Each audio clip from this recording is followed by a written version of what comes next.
कहानी की शुरुआत होती है एक साइंटिफिक लैब से। वहाँ पर चूहों के ऊपर कुछ एक्सपेरिमेंट किए जा रहे थे। एक साइंटिस्ट बहुत ही बड़ा एक्सपेरिमेंट कर रहा था। उसने एक चूहे को खास तरह का सीरम दिया और फिर उसे एक बंद डब्बे में रखा। कुछ देर बाद जब उसने उस चूहे को चेक किया तो उसकी आंखें हैरानी और खुशी से भर गई। एक्सपेरिमेंट कामयाब हो गया था। वो तुरंत अपने सीनियर के पास भागा जिनका नाम है डॉक्टर आंद्रेस। उसने उन्हें ये जबरदस्त खबर बताई। जिस प्रोजेक्ट पर वो लोग काफी सालों से काम कर रहे थे उसमें आखिरकार बड़ी सफलता मिली। इस बड़ी कामयाबी के बाद एक बड़ी प्रेस कॉन्फ्रेंस रखी गई। डॉक्टर आंद्रेस लोगों के सामने खड़े हुए और अपना काम समझाया। उन्होंने दुनिया की मुश्किलों के बारे में बात की। हर तरफ जंग, मौसम का बदलना और प्रदूषण जैसी चीजें लोगों को परेशान कर रही हैं। उन्होंने टेबल पर रखा हुआ एक छोटा बॉक्स हटाया और उसके नीचे एक छोटा सा आदमी खड़ा था। ये हैं डॉक्टर जॉर्जन, जो इस प्रोजेक्ट के मेन साइंटिस्ट हैं। उन्हें देखकर सब लोग बिल्कुल चुप हो गए।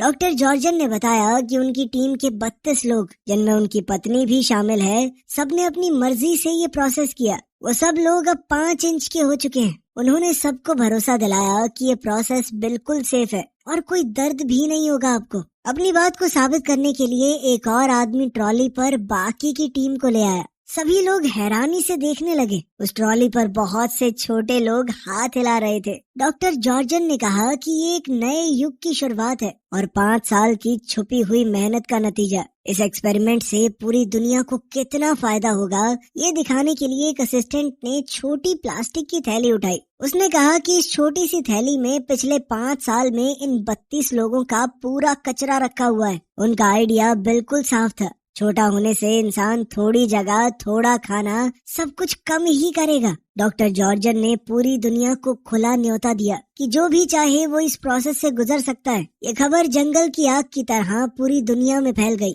सब लोग डाउनसाइजिंग यानी छोटे होने के बारे में बात करने लगे। अब कहानी का फोकस हमारे हीरो पॉल पर जाता है। पॉल इस वक्त एक बहुत ही नॉर्मल जिंदगी जी रहा था, अपनी बीमार माँ का घर पर ख्याल रखते हुए। बदकिस्मती से उसके बहुत ख्याल रखने के बावजूद उसकी माँ की तबीयत बिगड़ती गई और कुछ समय बाद उनकी मौत भी हो गई। पॉल एक फैक्ट्री में काम करता था और साथ साथ बीमार लोगों की मदद भी। उसे तहे दिल से लोगों की मदद करना बहुत पसंद था। पॉल की शादी ऑड्री नाम की एक औरत से हुई। उनके बच्चे तो नहीं थे, लेकिन दोनों एक दूसरे से बहुत प्यार करते हैं। शादी के बाद उन्होंने एक नया घर खरीदा जिसमें उनकी सारी सेविंग्स खत्म हो गई। तब पॉल को समझ आया कि अपने सपनों को पूरा करना कितना मुश्किल और महंगा है। एक शाम पॉल और ऑड्री अपने दोस्तों के साथ एक पार्टी में गए। इस पार्टी की मेन अट्रैक्शन 2 छोटे लोग थे, डेव और कैरल। ये लोग यहाँ पर डाउन साइजिंग का फायदा बताने आए हैं। डेव ने भीड़ को बताया कि छोटा होने का कोई नुकसान नहीं है। उन्हें जो कुछ भी पसंद है वो सब कुछ कर सकते हैं, लेकिन एक ऐसी दुनिया में जहाँ उनका पैसा कई गुना ज्यादा चलेगा। उसने बताया कि हमारी कम्युनिटी का नाम लेजर लैंड है, जहाँ सब कुछ बहुत सस्ता है। उसने अपनी बड़ी हवेली के बारे में बताया, जो नॉर्मल जिंदगी में तो वो कभी ना खरीद पाता। इस प्रेजेंटेशन का पॉल और ऑड्री पर बहुत गहरा असर पड़ा। घर पहुंचने के बाद उनके दिमाग में नए नए सपने घूमने लगे। कुछ ही दिन बाद उन्हें लेजर लैंड देखने के लिए बुलाया गया। अगली सुबह वो दोनों वहां पर गए। एक बिल्कुल साफ, सुंदर और परफेक्ट जगह जो सिर्फ छोटे लोगों के लिए बनी है। एक खुश मिजाज छोटे आदमी ने उनका स्वागत किया और उन्हें टूर दिया। उसने अपना आलीशान घर दिखाया जो उसने सिर्फ $12 में खरीदा है। उसने सबको अपनी साइज में छोटी पत्नी से भी मिलवाया और दोनों ने अपनी खुशहाल जिंदगी की तस्वीर बुन दी। बिना पैसे की चिंता करे एक आरामदायक जिंदगी का वादा अब बहुत ही खूबसूरत लग रहा था। टूर देने वाला छोटा आदमी पॉल और ऑड्री को और ज्यादा समझाता गया। उसने बताया कि छोटा होने के बाद मेरी जिंदगी पूरी तरह बदल गई। कोई भी अपने शरीर में ये बदलाव करवा सकता है और किसी तरह की कोई प्रॉब्लम नहीं आएगी। इसके बाद पॉल और ऑड्री डॉक्टर से मिले। डॉक्टर ने पैसों की सच्चाई बिल्कुल साफ शब्दों में बताई। उन्होंने कहा कि छोटा होने के बाद उनका बड़ा घर बेकार हो जाएगा। वो उसे बेच सकते हैं और उस पैसे से लेजर लैंड में बहुत ज्यादा अमीर हो जाएंगे। वो वहाँ सब कुछ इतना सस्ता है कि वो जितना चाहे खर्चा कर सकते हैं, फिर भी उनके पैसे कभी खत्म नहीं होंगे। आखिरकार दोनों ने मिलकर छोटे होने का फैसला ले लिया। पॉल अपनी नौकरी पर गया और अपने साथ काम करने वाले लोगों को बताया कि आज मेरा आखिरी दिन है। उसने कहा कि वो छोटा बनने जा रहा है और लेजरलैंड में अपनी जिंदगी की नई शुरुआत करेगा। उसके साथ ही उसके लिए खुश हुए और उसे आखिरी बार अलविदा कहा। पॉल और ऑड्री एक आखिरी बार अपने सभी दोस्तों से मिले, क्योंकि उन्हें पता था कि छोटा होने के बाद वो दोबारा कभी नहीं मिल पाएंगे। दोनों ने अपना घर बेच दिया, प्रोसेस के लिए अपनी शादी की अंगूठियां उतारी और अपनी पुरानी जिंदगी छोड़ने के लिए तैयार हो गए। अगली सुबह वो कई और उम्मीद भरे लोगों के साथ लेजरलैंड की स्पेशल बस में चढ़ गए।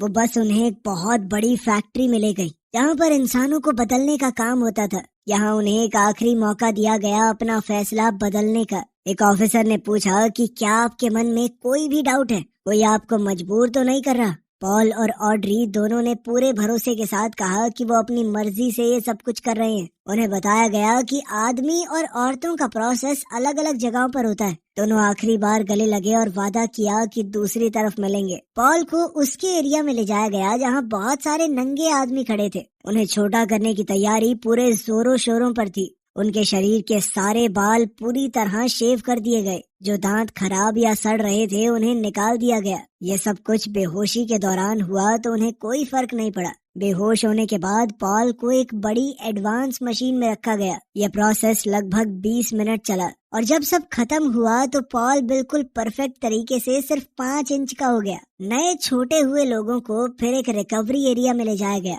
जहाँ सब कुछ उनके नए साइज के हिसाब से बना हुआ था। अब उनके साथ छोटे हो चुके डॉक्टर्स मौजूद थे। उनके निकाले गए दांतों की जगह पर छोटे आर्टिफिशियल दांत भी लगाए गए। काफी लंबे समय के बाद पॉल को होश आया। वो इस वक्त एक छोटे से बेड पर लेटा हुआ था। एक नर्स जो खुद भी साइज में छोटी है, उसने उसे संभाला और कहा कि तुम पूरी तरह ठीक हो। पूरा प्रोसेस सक्सेसफुल रहा। उसने पॉल को छोटे कपड़े दिए और एक बड़ा सा बिस्किट भी ला कर दिया, जो पॉल के नए नजरिए से एक सोफे की गद्दी जैसा लग रहा था। लेकिन पॉल को अपनी चिंता नहीं थी। उसकी आंखें तो सिर्फ उसकी पत्नी ऑड्री को ढूंढ रही थी। उसी वक्त उसका फोन बजा। ये कॉल ऑड्री का था। उसकी आवाज में डर और पछतावा भरा पड़ा था। उसने जो कहा वो सुनकर पॉल पूरी तरह से टूट गया।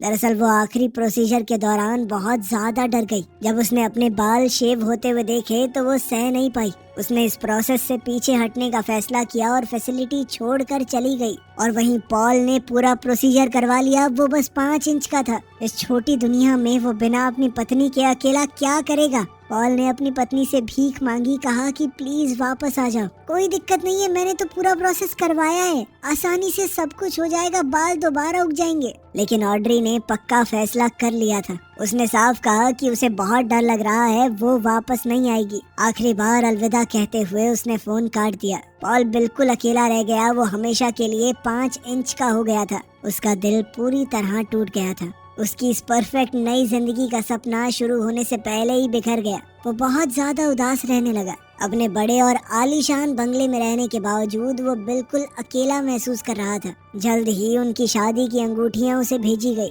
उन्हें देखकर, जो उसके साइज के हिसाब से बहुत ज्यादा बड़ी हैं, उसका दर्द और ज्यादा गहरा हो गया। एक पूरा साल गुजर गया। पॉल अकेला ही रहा। वो ऐश की जिंदगी तो जी रहा था, लेकिन उसे बांटने के लिए उसके पास कोई नहीं था। कभी कभी वो अपने दोस्त डेव से मिलता है, जो उसे समझाता था कि यहाँ पर बहुत सारी औरतें हैं, कोई मिल जाएगी तुझे, इतना क्यों सोच रहा है। एक शाम पॉल अपने घर पर एक डेट के साथ था, लेकिन सब कुछ थोड़ा जबरदस्ती खाली सा लग रहा था। उसके ऊपर वाले फ्लोर का पड़ोसी डूसान, जिसे हल्ला मचाने और पार्टी करने का बहुत शौक है, अचानक अंदर घुस आया। उसने पॉल को अपनी बड़ी पार्टी का इनविटेशन दिया। पॉल के पास वैसे भी कुछ करने को था नहीं, तो उसने हाँ कह दिया।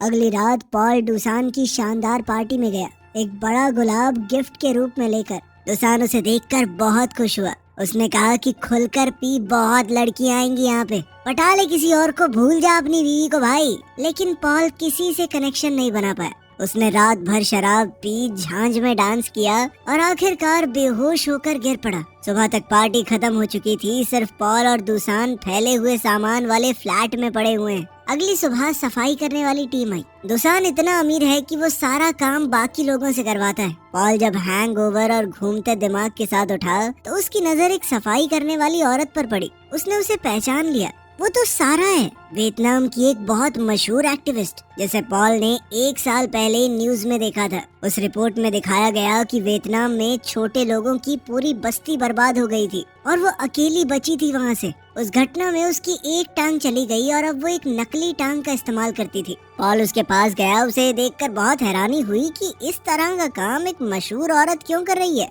उसने कहा कि मैं तुम्हारी कहानी जानता हूँ, और कहने लगा कि तुम तो पहले एक जर्नलिस्ट थी, ये सफाई का काम क्यों कर रही हो। सारा ने सीधे तौर पर कहा कि मुझे जिंदा रहना है और ये नौकरी थोड़े पैसे देती है जिंदगी काटने के लिए। पॉल ने देखा कि वो दुसान के फ्लैट से कुछ दवाइयाँ इकट्ठा कर रही है। पॉल ने उसे रोका, कहा कि ये दवाइयाँ लेना ठीक नहीं होगा। उसने बताया कि एक बीमार दोस्त के लिए है। दुसान दरअसल सफाई वालों को खुली छूट देता है कि जिसे जो चीज काम की लगे वो ले सकता है। पॉल भी अपनी पिछली जिंदगी में बीमार लोगों की मदद करता था। उसने ध्यान दिया कि सारा की नकली टांग गलत तरीके से लगी है और उसे चलते हुए दर्द हो रहा होगा। उसने कहा कि मैं ठीक कर सकता हूँ तुम्हारी टांग को। सारा उसकी इस बात से बहुत खुश हुई। उसने पॉल से कहा कि तुम एक अच्छे आदमी हो और साथ ही तुम्हें मेडिकल नॉलेज भी है, तो क्या तुम मेरी बीमार दोस्त को देखने चलोगे। उसकी मजबूरी देखते हुए और अपनी जिंदगी को कोई मतलब देने के लिए पॉल ने हाँ कह दिया। वो अपनी लग्जरी वाली जिंदगी छोड़कर सारा के साथ बस में चढ़ गया और लेजर लैंड के उस हिस्से की तरफ गया जिसके बारे में उसे कभी पता नहीं था।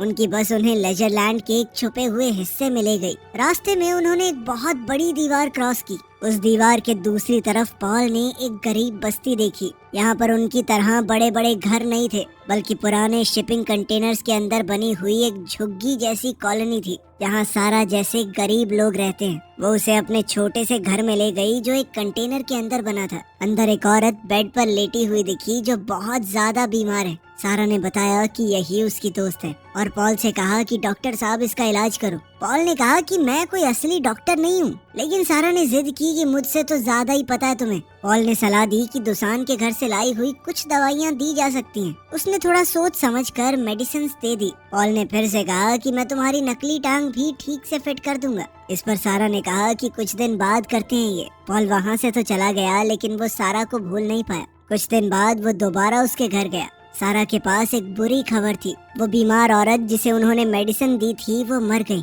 उसने डर के साथ कहा कि शायद मैंने उसे ज्यादा दवाई दे दी, लेकिन उसने ये भी कहा कि मरने से पहले उसके चेहरे पर मुस्कान थी, मानो उसे दर्द से आखिरकार छुटकारा मिल गया हो। पॉल ने फिर उसकी नकली टांग ठीक करनी शुरू की। जब वो ढीले स्क्रूज को टाइट कर रहा था तो सारा ने अपनी कहानी बतानी शुरू की। उसने बताया कि वियतनाम में मैंने सरकार के डैम प्रोजेक्ट के खिलाफ प्रोटेस्ट किया था, इसीलिए मुझे जेल में डाल दिया गया। उसकी बहन भी उसके साथ जेल गई और वहाँ पर हुई पिटाई को सह नहीं पाई, मर गई। इस सब के दौरान ही एक दुर्घटना में उसकी टांग चली गई। पॉल अपना काम कर ही रहा था कि अचानक से नकली टांग टूट गई। सारा बहुत गुस्सा हो गई कि जैसी चल रही थी वैसी भी नहीं छोड़ी तूने तो। लेकिन पॉल ने हार नहीं मानी। उसने सारा को कंधों पर उठाया और अपनी गलती सुधारने के लिए कहा कि सफाई का काम मैं करूँगा जब तक तुम्हारी टांग ठीक नहीं कर देता। अब वो लेजर लैंड के अमीर लोगों के घर की सफाई करने लगा। ये काम उसके पिछले कामों से बहुत नीचा काम था, लेकिन पॉल को इस बात से कोई प्रॉब्लम नहीं थी।